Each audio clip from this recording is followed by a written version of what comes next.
দেশের দক্ষিণ পূর্বাঞ্চল ও উত্তর পূর্বাঞ্চলের 10 জেলায় বন্যায় এ পর্যন্ত 13 জনের মৃত্যু হয়েছে বলে জানিয়েছে দুর্যোগ ও ত্রাণ মন্ত্রণালয়। শুক্রবার দুপুরে সচিবালয়ে এক সংবাদ সম্মেলনে এ তথ্য নিশ্চিত করেন মন্ত্রণালয়ের অতিরিক্ত সচিব KM আলী রেজা। অতিরিক্ত সচিব জানান, কুমিল্লায় 4, কক্সবাজারে 3, চট্টগ্রামে 2 এবং ফেনী, নোয়াখালী, ব্রাহ্মণবাড়িয়া ও লক্ষ্মীপুরে মারা গেছেন একজন করে।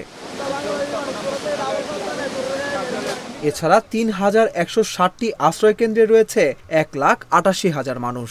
দুর্গত 11 জেলায় এ পর্যন্ত 3,52,00,000 টাকার সহায়তা দেওয়া হয়েছে বলে জানান অতিরিক্ত সচিব। মন্ত্রণালয়ের তথ্য অনুযায়ী 20 আগস্ট থেকে বন্যা পরিস্থিতির সৃষ্টি হয়। ফেনী, নোয়াখালী, লক্ষ্মীপুর, কুমিল্লা, ব্রাহ্মণবাড়িয়া, চট্টগ্রাম, কক্সবাজার, খাগড়াছড়ি, সিলেট, হবিগঞ্জ ও মৌলভীবাজারে প্লাবিত হয়েছে 77 উপজেলা। ক্ষতিগ্রস্ত 584 ইউনিয়ন ও পৌরসভা।